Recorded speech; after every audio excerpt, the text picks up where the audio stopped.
This is step 9 of the pajama pant project. We are now to the point where we are ready to sew our casing. You'll notice the directions say to press 1 inch from the upper edge to the inside. So we're wanting to take our casing, which is right here at the waist. You'll notice that we've serged around this edge. We serged around our ankles. All of our edges are finished now, so we won't have any more raveling. So it's saying to press 1 inch. So if we were to take this down and fold it towards the ugly side, we want to make sure all of our seams stay on the ugly side. If I only pressed it 1 inch into place, the biggest problem I'm going to have there is trying to fit my elastic through there, because my elastic is 1 inch. So you need to take into consideration what size of elastic you have. Even though the directions only called for a 1/2 inch or 3/4 inch, I always like to get a 1 inch elastic. You want something that's going to be big enough and strong enough to actually hold your pants up, especially if you're not going to do a drawstring. So how I would determine how big to make my casing, I would take the width of my elastic, which is 1 inch, so I can move that marker out to the 1 inch mark.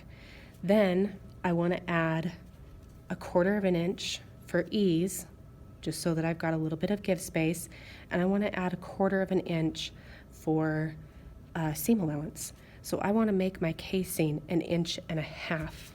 So what I want to do is I want to kind of identify my front from my back. Remember, you can do that by looking down the inside here. The front side has a narrow arch while the back side has a big arch.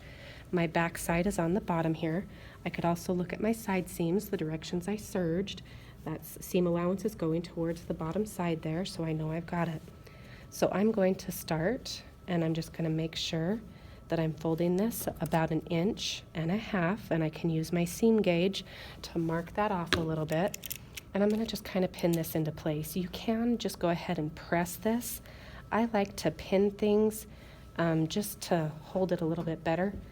And I'm just going to kind of work my way around and just double check my measurement, make sure I'm actually at 1.5 inches, and pin this into place.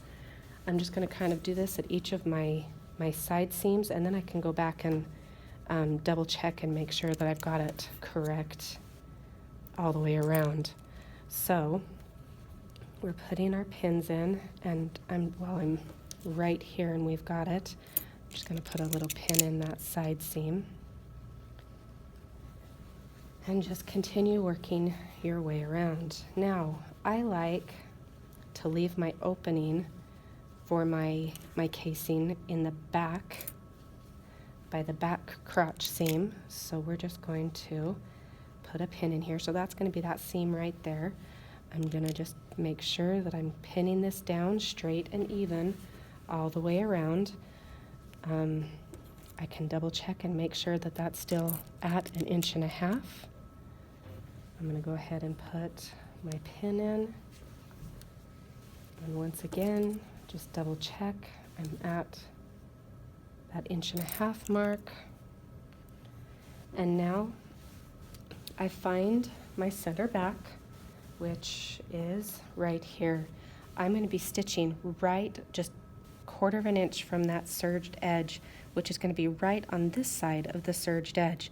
I'm going to stitch all the way around using that seam allowance, just kind of lining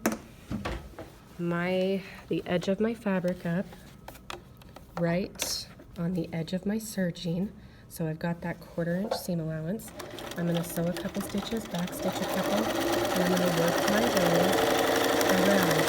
I could have pressed this into place, but and I want to make sure my needle is down so that if I make adjustments it doesn't move on me. Since I pinned it into place, I'm not too worried about it moving on me a whole lot. So I'm just going to go ahead and serge or sew around. And notice I have to stop to adjust that pin just a little bit in my way. We're just going to continue adjusting and working our way around, keeping the edge of that serging lined up. I'm to the front. I know that because I pinned that pin backwards. So I'm able to recognize where my center front is.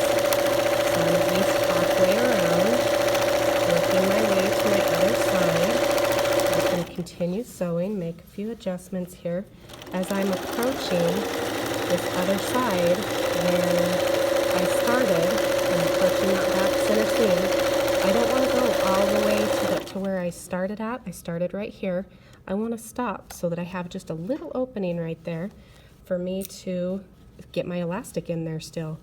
If you are going to be doing a drawstring, you would want to make sure that you've sewn your buttonholes before you do this step, because it's really hard to sew buttonholes after you've sewn your casing. We're going to make sure we pull all of these pins out. And now I've got a nice finished edge going around the top of my pajama pants.